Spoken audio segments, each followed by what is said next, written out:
तो चलिए अब हम 8051 के सीपीयू रजिस्टर्स के बारे में जानते हैं। सीपीयू रजिस्टर्स क्या होते हैं यह हमने इनसाइड द 8051 टॉपिक में देखा। जनरली माइक्रो कंट्रोलर में दो टाइप्स के रजिस्टर्स होते हैं। एक होता है जीपीआर यानी कि जनरल पर्पज रजिस्टर और दूसरा होता है एसएफआर यानी कि स्पेशल फंक्शन रजिस्टर। नाम से हमें पता चलता है कि जो जनरल पर्पज रजिस्टर होते हैं उसमें हम कोई भी डाटा स्टोर कर सकते हैं, उसे हम अपनी जरूरत के हिसाब से यूज कर सकते हैं। लेकिन जो स्पेशल फंक्शन रजिस्टर होते हैं उनका फंक्शन या पर्पस फिक्स होता है। जिस पर्पस के लिए एसएफआर को बनाया है हम उसी के लिए उसे यूज कर सकते हैं, उसको अलग दूसरे किसी फंक्शन के लिए नहीं यूज कर सकते। 8051 में R0 to R7 general purpose registers है जिनको आप आपके हिसाब से यूज कर सकते हो। वैसे तो 8051 में बहुत स्पेशल फंक्शन रजिस्टर्स है, लेकिन उनमें से कुछ कॉमन एसएफआर को हम यहाँ पे देखते हैं। स्पेशल फंक्शन रजिस्टर में सबसे ज्यादा यूज होने वाला रजिस्टर है ए रजिस्टर यानी कि एक्यूमुलेटर। 8051 के ज्यादातर इंस्ट्रक्शन में एक ऑपरेंड हमेशा एक्यूमुलेटर होता है। दूसरा रजिस्टर है बी रजिस्टर जिसका उपयोग कुछ अरिथमेटिक और लॉजिकल इंस्ट्रक्शंस में सेकंड ऑपरेंड स्टोर करने के लिए किया जाता है। पीएसडब्ल्यू यानी कि प्रोग्राम स्टेटस वर्ड 8051 का फ्लैग रजिस्टर है। डीपीटीआर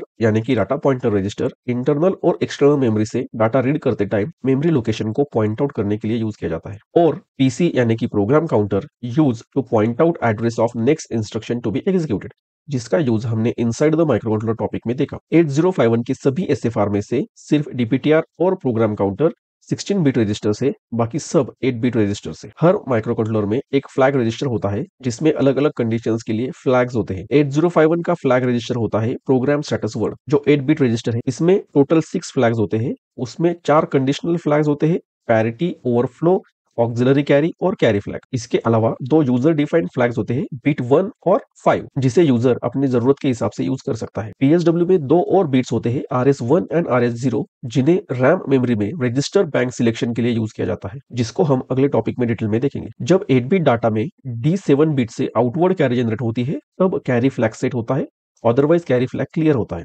वैसे ही जब लोअर निबल से हायर निबल में कैरी जनरेट होती है, मतलब D3 बिट से D4 बिट में कैरी जनरेट होती है, तब ऑक्सिलरी कैरी फ्लैग सेट होता है, otherwise auxiliary carry flag clear होता है। Auxiliary carry flag generally BCD arithmetic operations में यूज किया जाता है। जब 8 बिट डाटा की पैरिटी ऑड होगी पैरिटी फ्लैग सेट होगा, और जब पैरिटी इवन होगी तब पैरिटी फ्लैग क्लियर होगा। पैरिटी इवन है या ऑड है ये डिसाइड करने के लिए उस डाटा में नंबर ऑफ वंस कैलकुलेट किए जाते हैं। अगर नंबर ऑफ वंस इवन हुए तो पैरिटी इवन होगी, और अगर ऑड हुए तो पैरिटी भी ऑड होगी। इन 3 फ्लैग्स को समझने के लिए एक एग्जांपल देखते हैं। अगर हमने 380H और 2FH को ऐड किया तो रिजल्ट आएगा 67H। अभी यहाँ पे D7 बिट से आउटवर्ड कैरी जनरेट नहीं हुई है, इसलिए कैरी फ्लैग 0 रहेगा। D3 बिट से D4 बिट में कैरी जनरेट हुई है, इसलिए ऑक्सिलरी कैरी फ्लैग 1 होगा।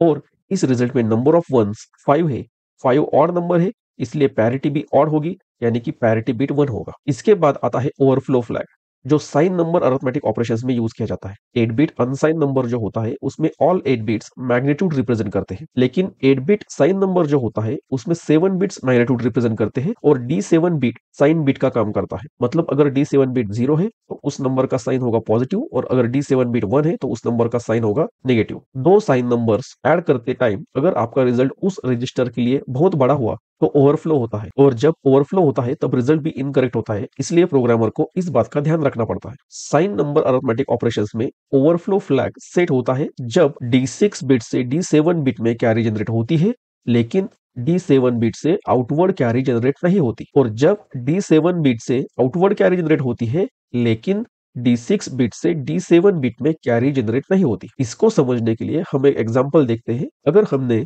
-128 और -2 को ऐड किया तो रिजल्ट आना चाहिए -130, लेकिन जो रिजल्ट आता है उसका साइन बिट 0 है, मतलब रिजल्ट का साइन पॉजिटिव है, जो गलत है।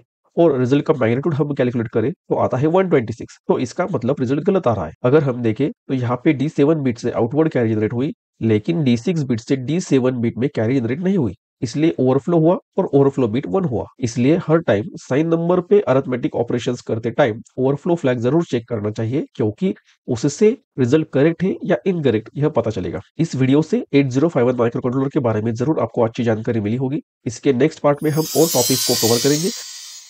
अगर आपको वीडियो अच्छा लगे तो लाइक करें, कमेंट करें, आपके दोस्तों के साथ शेयर जरूर करें, और ऐसे वीडियो देखना चाहते हो तो चैनल को सब्सक्राइब जरूर करें। मिलते हैं अगले वीडियो में।